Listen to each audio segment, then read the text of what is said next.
It's time now for the award-winning #1 local talk show in Northeast Pennsylvania, The Sam Lesante Show. Now here's your host, Sam Lesante. Well, thanks for joining us. I'm Sam Lesante. Folks, did you ever hear the word synchronicity? No, it's not a song title, but synchronicity, okay? How synchronicity illuminates our lives. This is going to be a fabulous show, folks. I have an author here. Her name is Mary Soliel, and she wrote the book, I Can See Clearly Now. When we get into talking to Mary about this book and what synchronicity is all about, you're going to want to buy this book, okay? It's fantastic. It really is. So without further ado, as they say in show business, I want to welcome Mary Soliel. It's a pretty name, Mary Soliel, on the Sam Lesante Show. How are you? Wonderful, Sam. Thanks so much for having me here. What a joy. It's my honor to have you on the show. I must tell you, I perused the book. I didn't read every page of the book, okay? But when we spoke on the phone, we talked about this book, and I said, this is interesting because a lot of people, you know, write books, and let's talk about you, okay? Who are you, so people know who Mary Soliel is? Sure. Well, I grew up in Michigan, and then moved to New Mexico, and now living in Colorado, working solely as an author, speaker, workshop leader.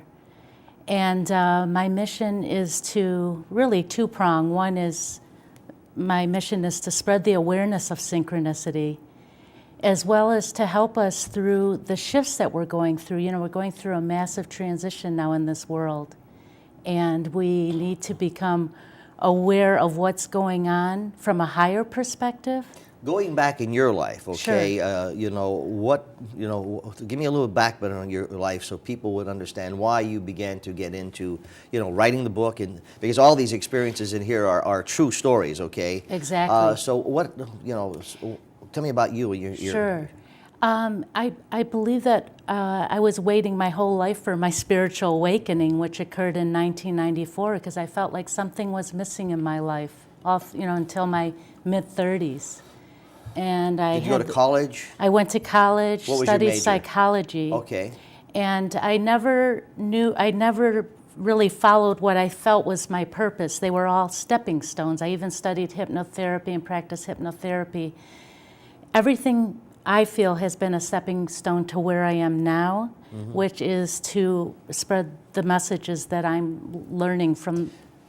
Well, when people, people are always skeptical, okay? Sure. Because it's what's her motive? What's his motive? When I had What's Your Name on the show, and I had Ned Doherty on the show, who wrote Fast Lane to Heaven. Yes. He had near-life experiences, and he wrote the book in 2001. And in the book, an angel, he was speaking. He was getting visions, Right. and in the book, they wrote what was going to happen. And one of the things was the terroristic attack in New York City, okay? And this is even before, when the book was published. So anyway, then people began to believe in what Ned Doherty was all Right. about because of the near life. And here's a guy that was on cocaine, lived the true sinful life, okay? So when it comes to, a book like this, which is really, I don't want to say it's deep, it's very entertaining, and plus you use that word awareness, and we're going to talk a little bit more about that. So, but in your life, did anything ever happen to you that you wanted to get more involved in synchronicity? And we'll explain to folks what synchronicity is. Sure. I just, back in 1994, I had such powerful synchronicities. I could not deny that what we call coincidence, people would refer to as coincidence, there was nothing chance or random about them. There was meaning to them. And I realized that it just opened up a whole new world to me. And through my studies, this book is about 12 years worth of experiences, really. Okay. And what I realized was that I felt that it's my mission on earth, one of them, to... So you had these feelings in high school or in college that you were missing something in your life? Yeah, always. Even as a child, I felt like there was something I need a grasp. I never had that spiritual upbringing, Well, now you're not Catholic, okay? So, so it's not. This is not a religious thing. This is just an awareness thing. So, okay, synchronicity. Okay, I want to start singing a song for some reason. Synchronicity. Okay, what is synchronicity? Okay, synchronicity is, in short, meaningful coincidences, because by definition, coincidence suggests that two striking events happening at the same time are random and just by chance, whereas synchronicity says, no, they're meaningful. And the famous Swiss psychiatrist Carl Jung, Dr. Carl Jung, had coined the term because he saw in his own life, as well as with his patients, that synchronicities were guiding people for in their present and future lives. They can guide us, they can grow our lives. You know, synchronicity can show us what we need to heal in our lives, people that we need to meet. I feel that no relationship is just random. We are meant to meet certain people. I feel our meeting was meant to be. Every relationship there's a reason behind it, often to help us grow, or we're meant to be together, you know. Interesting you should say that, because it's like deja vu. Right. Okay, it's deja vu all over again, that's what they say. Yes. And so, okay, so now for the audience to get a grasp, what I said to you before, every time I have a show like this, I always would like the viewers to get something from the show. Yes. Okay, so before we go to break, tell the viewers, what should they get from this show? Okay, my greatest wish is that they become aware of what gift is there for them every single day of their lives. Synchronicity is an unstoppable, energetic force that is present all the time, but we might not be aware. We can dismiss the signs. So what you're saying then, whatever happens in my life, okay, there is a reason for it? Exactly. And they can synchronicities can actually clue you into the reasons. You want to always be aware of what's happening. When a synchronicity occurs, you want to think, where are you in your life? What are you thinking, even in that very moment? Because it can be very telling. But I bet if you go back in your life and you think about how you met your wife, or how you met certain people, or how you got into your journalism business, the synchronicity was happening, you may not have been aware of it. And when you're aware, it makes it very exciting, because you know that you're on your path. You often hear people say, follow your dreams. Yes. Follow your dreams. And sometimes say, well, geez, I'm dreaming like I'd like to be on a yacht, or I'd like to be, I'd like to have a lot of money, I'd like to retire, I'd like to whatever. And so is there any correlation between, when you're saying become aware of your synchronicity? Well, people are saying, well, what's my synchronicity? Okay, what does that mean? And if I have a dream, to follow my dreams, what do you mean by that? It's easier said than done, and those kind of things that people get confused about. So to make it a little bit simpler, okay, when we come back from the break, let's talk about those different things, okay? What separates the imagination from the synchronicities and our awareness, and how these synchronicities can help our lives, okay? Folks, I'm talking to Mary Soliel. Interesting, fabulous book. Reminds me of the book of Fast Lane to Heaven with Ned Doherty.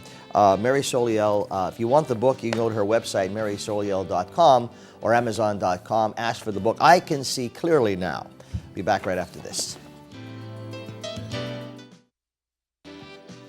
Welcome back to the Sam Lesante Show, folks. My guest today is Mary Soliel. She wrote the book, I Can See Clearly Now, about synchronicity. Now, one of the world's best-kept secrets is synchronicity. Extraordinary magic is happening everywhere while many of us are in hibernation mode, all right? Our whole universe is being meaningful, is beaming meaningful synchronicity occurrences through our closest relationships between strangers, in nature. Basically, all things this earth is made of, and we are sleeping too much of it, okay? We are too busy to recognize what is right before our eyes. This is interesting, folks. Synchronicity, again, is what, Mary, for those people who just tuned in? Sure, meaningful coincidences. Meaningful coincidences. Okay, so talking about what happens in our life, give me examples, okay? Because you do, in the book here, we're talking about being to really see, and I will touch about the angels, sure. etc. Give me some examples of synchronicity. Okay. I'll give you a really profound one that happened. Oh, good. I was talking to someone on the phone, and it was probably one of the worst nights of my life. What I heard from my friend that I was very close to was just shocking and hurt me to the core. And I was very upset, and I just felt like after I got off the phone, I wanted to I just felt to go in the car, which probably wasn't a good idea. I was crying.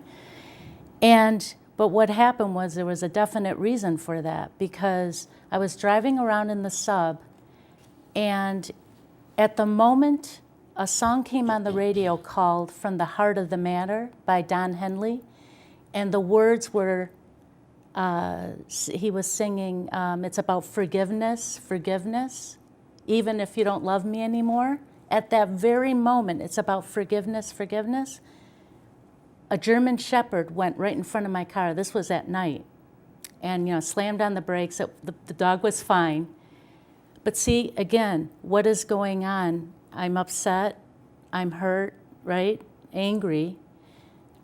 I'm hearing the words, it's about forgiveness. And this dog, shocking me, made that point that I needed to realize that even though I was upset with this person, I need to be in that state of forgiveness, because I think we're here on this earth, our biggest lesson is unconditional love and forgiveness. When it comes right down to it, it's all about love. Yeah, it is a very tough thing, because, and I'm with you. Right. I'm with you 100%. When people harbor hate, yeah, and their hearts are hardened, okay, that becomes a very serious matter, because they're not happy in their lives. Right. Okay, and for whatever reason, people are, even in our Catholic faith, okay, or in any faith, Protestants, Sure. Rabbi, okay, when you go to whatever service you go to, whether the Mass, it's a forgiveness in Mass. Mm-hmm. But yet people still harbor hate Right. for people, even though they're in the Mass. Yeah. Okay, I mean, so it's like Yeah. a contradiction to a degree. Sure. Isn't it? Absolutely. So what was it that you did learn from that synchronicity? What I learned was that, one, I need to forgive this person and reside in the state of unconditional love and forgiveness, no matter what is going on outside of me. That's tough, isn't it? It is, but you know what? I feel this is where we're headed. We all need to really move toward forgiveness, because our world's changing. I believe we're moving into a more peaceful world. And in order to do that, we need to release the anger, hatred, all these things that are keeping our hearts chained up, so we can open up our hearts. So the people who are in a depression in their lives, things happen in people's lives, correct me if I'm wrong, Mary, Sure. where you get into a depression, all right? And so, and I guess we're lucky to have the pharmaceutical companies that provide medicine to help people with depression or whatever, but it's nothing like self-healing, nothing like self-healing. You said it took 12 years to write the book, and the book is called I Can See Clearly Now, folks, and it's an interesting thing about synchronicity, how illuminating it is, and how to use it, all right? And that's the thing that I'm trying to get a grasp at here is how do we, people are saying, well, what does she mean by that? What is, quote, coincidence? This happened to me. What is that? Does everything tell a story? So you got out of that synchronicity that you should be forgiving. Exactly. Okay, and so what did you do? So I worked toward forgiveness. I mean, it didn't happen at an instant, but I can tell you now, I mean, this was about 14 years ago, I think this happened. But now I am living more in a state of forgiveness, that even as things happen, I see it from a higher perspective, that this person that may be hurting me is teaching me something. Because we're all growing together. People come into our lives, and we have all kinds of experience that help further our spiritual growth. And if we see that they are just helping us, we're helping each other grow spiritually, we're almost like playing parts in a play. Then you see things from a higher perspective, and you can get to that place of forgiveness, which is vital now. So it took you 12 years to write this particular book. Well, actually, it took me a year, but I all had your 12 years of experience. Okay. Yeah. There's a chapter in the book that says, does everything happen for a reason? Okay? And that's always, sometimes people say, like when I met, Jack Palance knew my father, okay? Yes. But I was at a certain time, at a certain place, when I had to ask Jack something to do, and this is in early 1968, 69, Right. and from that point, Jack and I became friends for 30-some years. We Wow. did a lot of major things together, et cetera, et cetera. And probably I have this show today because of the fact that I was influenced with Jack and all the people I met. So things did happen for a reason. Sure. In your life, in this chapter, what are you stressing on in this book? Does everything happen for a reason? That I have no question that everything happens for a reason, that we even come into our lives knowing How about bad things? bad things Yeah. too. They happen for a reason. Yes, absolutely, as much as good things. They're And so ultimately to help us grow. So what you're saying is, even though if a bad thing happens, okay, we have to try to get something good out of that? I mean, like, Yes, it's give me an basic- example. Seeing the positive and the negative. And the first thing that comes to mind when you ask to give an example is 9/11. Yeah. I mean, the worst tragedy that's ever hit this world, right? And, but when you look at the compassion that came out of it, the compassion from not just in this country, but all over the world, there was deep reason for it, deep reason. Do you think the compassion that we had in 9/11 still exists today?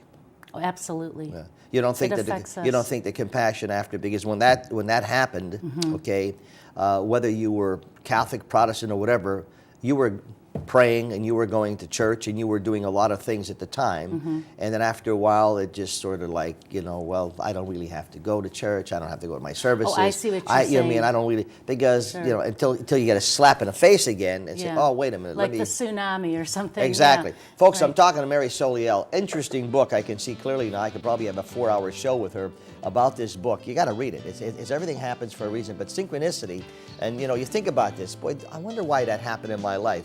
What is the reason for that, and what should I get from that? That's the whole reason. That's the whole purpose of this book. So you can go to her website, marysoliel.com or amazon.com, and look it up, or any bookstore may have it. We'll be back right after this. Welcome back to the Sam Lesante Show, folks. Remember, 24/7, you can watch any of my shows anywhere in the world on ssptv.com. So there's a lot of shows, particularly if you want to watch this show, if you know anybody who's living out of the area, if you have friends or relatives in the West Coast, South, or whatever, Florida, have them watch this show. It's very interesting. My guest is Mary Soliel, and she wrote the book I Can See Clearly Now. It has to do with synchronicity, making yourself aware of what's happening. In the book, okay, when you say everything happens for a reason and you try to make yourself aware of what's happening, ask your angels for a message. What was that? What inspired you to write that chapter?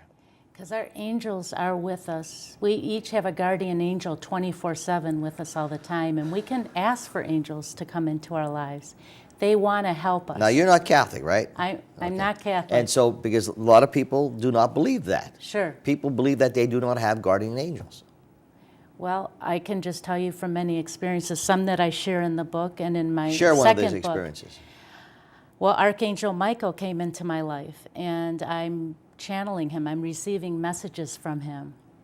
And people would think that this is crazy. Yeah. Okay. And I know I may have thought it was crazy Yeah. 20 years ago. And what kind of messages are you getting? I mean, Well, the message is about what's happening on this earth right now, the transition we're going through, and how the earth is changing for the very much better.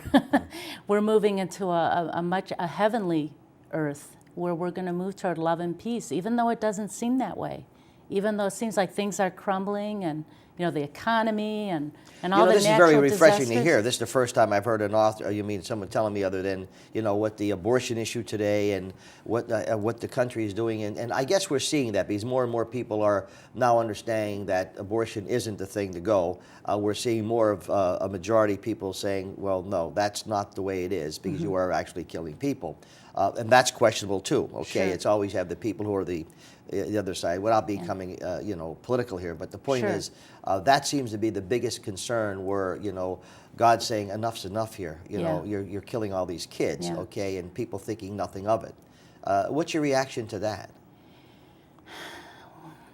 About the abortion No, issue? well, I mean about the negative things that are happening and the clouds that may exist in the world all today. the negatives coming up now so that we can clear it, so that we can move toward see a better way.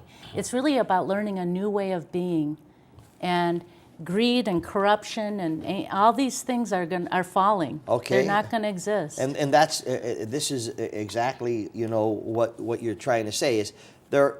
I think everyone in the world is basically a good person when they're born. Absolutely. Okay, and then as they grow older, then different things happen in their lives. It's unfortunate environments have so much to do with people. Okay, people who are in the ghetto, unfortunately, they don't have the benefits that people who do have it, so they live a different way. Okay, Exactly. and so with your book, Synchronicity, all right. So you're saying to us in summary. Let me review the book. Review the book with the public so they know what this book, I can see clearly now in Synchronicity. It says how synchronicity illuminates our lives. Yes. So you're saying this is a good thing. It's a great thing. Because what the book is really ultimately saying is you can actually live a synchronistic lifestyle, which means simply being aware of the signs, whether they're coming from people, each other, from a married relationship to the stranger you meet on the street. Through nature, our nature and animals are all talking to us. There's messages everywhere, from numbers even, from song lyrics. Song lyrics can bring us messages. Signage. Going out for a drive, you can have all kinds of synchronicity right in front of you. People who are troubled right now, what do you say to them? I say open up to the angels, open up to spirituality, because once you open up to spirituality, the fear goes away, you know, the love increases inside, and becoming more in touch with our souls. When I was told many years ago when I was in high school, my mother and father said to me, Butchie, here's what you do. Try to do one good thing every day of your life.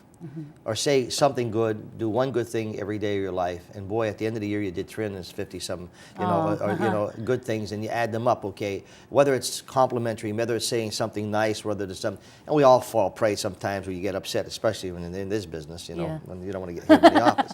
So how do you feel about, you know, that positive part of it? Absolutely. You know, one thing I really want to mention too is that our thoughts create our reality. What we think, what we feel, what we say, and what we do, and I get into this in the book, how our thoughts create our reality. Some of your viewers are maybe familiar with The Secret, that movie that came out, that says the law of attraction. We create our reality through the law of attraction. And if you infuse your life with loving kindness, the good thing you're doing, the more you do that, the less you have the negative thoughts, the negative feelings, etc. Mary, I could talk to you for 2 hours, okay? And even then, well, this is I'm great. so happy Thank that that your friend called. Loretta called and asked you to come on the show, folks. The book, as I can see clearly now, it's a fascinating book. You got to get it, okay? It's MarySoliel.com or any bookstore. It's a fabulous book, and thanks for coming on the show. Thank you so much, Sam. Make sure you get it, folks, and read it. We'll see you next time.